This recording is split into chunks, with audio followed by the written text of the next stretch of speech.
Syedaralun, beton penahan ombak yang terbuat dari beton di Pulau Sarok, Kecamatan Singkil, Aceh Singkil hancur.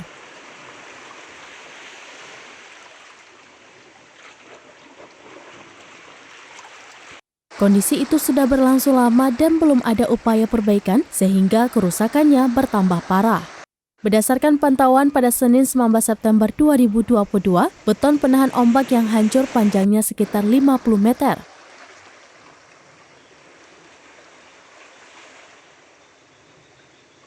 Kondisi beton telah ambruk dan hancur menjadi beberapa bagian.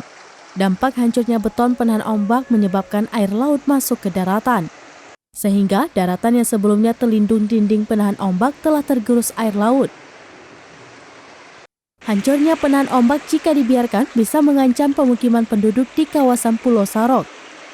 Selain itu, dekat lokasi terdapat bangunan pemerintah. Kemudian di sisi sebelah timur yang berjarak sekitar 100 meter dari penahan ombak yang hancur merupakan pelabuhan penyeberangan Aceh Singkil. Dari Aceh Singkil, Dede Rosadi, Serambi On TV.